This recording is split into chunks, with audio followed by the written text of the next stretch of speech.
welcome to my 23rd C# tutorial. In this tutorial we're going to learn about structs. Just before we begin, I've been getting some feedback from viewers that they would like to see a set of advanced tutorials being created, and I will do that very soon. I'm going to create more detailed tutorials on what we've already learned in the beginner tutorials, for those who wish to have a more in-depth knowledge into C# as a whole. So in this tutorial, go ahead and create a console application. That's the one. And in it, we're going to show you how to use structs. Now, struct is short for structure, and they're very useful. And I'll show you why. It's hard to explain exactly what they are, but I will show you what they are, and then you'll know what they are. Okay, so what I'm going to show you is an example of a program, okay, using instance variables. In other words, variables, they can be accessed anywhere in our namespace here. That's one thing I'm going to cover in advanced tutorials, which is variable scope, but for the meantime we'll just do this here. So static int no int, and we're going to call this one age. Okay, hang on.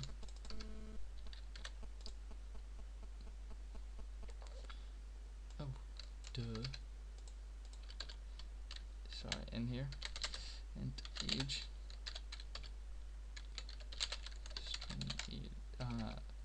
string name.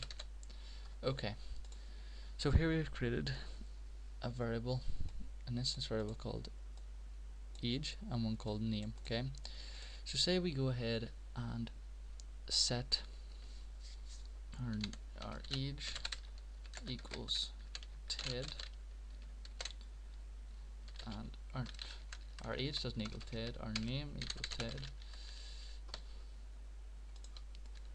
Okay, oh sorry, this should be static. I'm not doing too good at this today. And our age is equal to 12. Okay, now that's all great and dandy, but what if we want more than one person?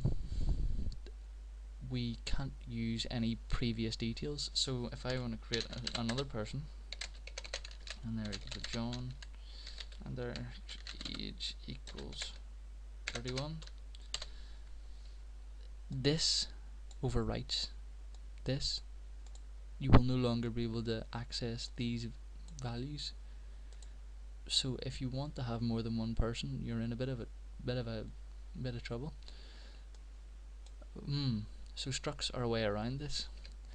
So to create a struct, all you do is type struct.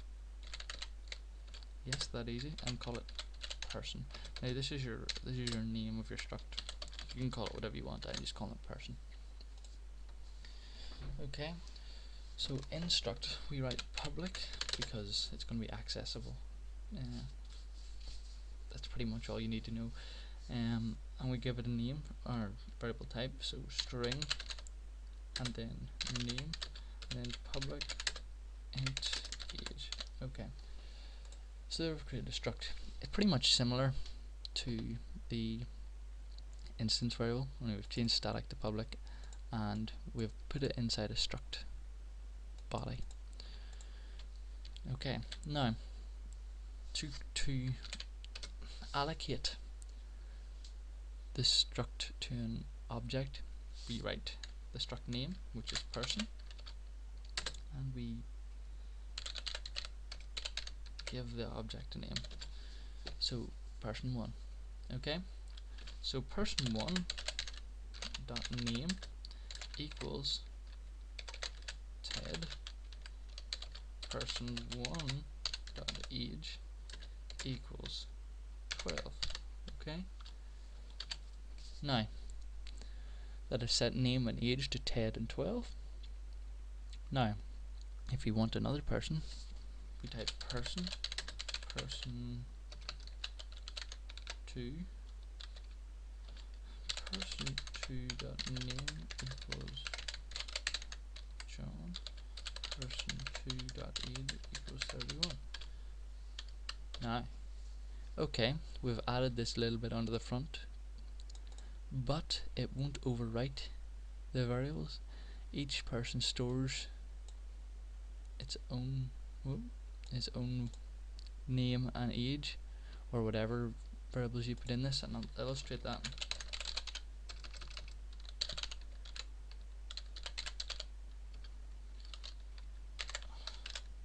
Now I'm going to show you another very useful thing you can do in the write line. This is formatting your text. Okay, so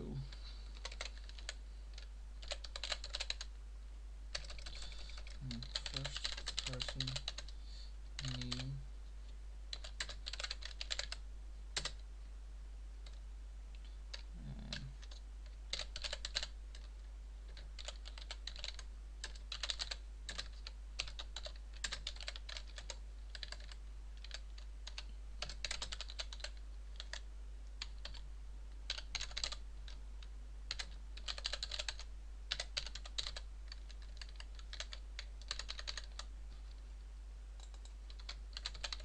I'll explain it in a second.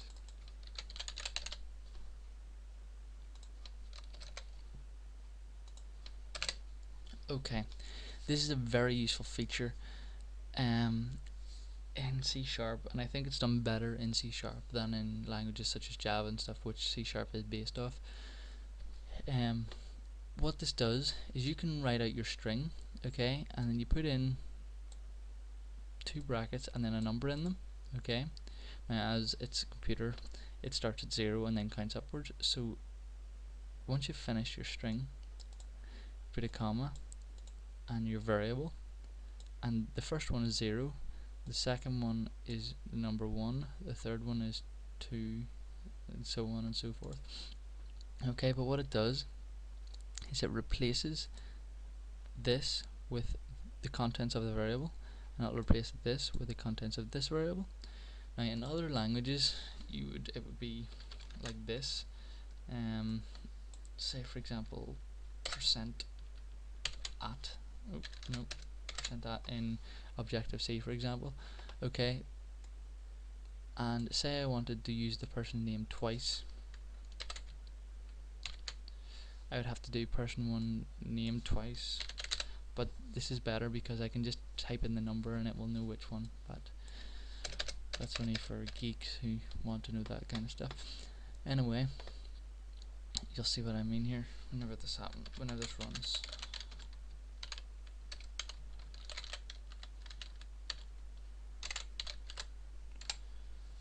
Okay, so we run it, and anyway, there we have first person's name is Ted, first person age is 12, first person name is John, second person age is 31. So you see this has been replaced with the contents of that, and this has been replaced with that, and likewise in the second one. So that's just an intro to structs. It is very useful in some things. Game making, for example, like if you had an image and you wanted to move it about the screen, you could store its X and Y position and the name of the image or whatever. But for the time being, that's a simple use of structs, and also how to format your text. I hope that's helped you. Thanks for watching. Please subscribe and comment with your suggestions or whatever. Thanks for watching.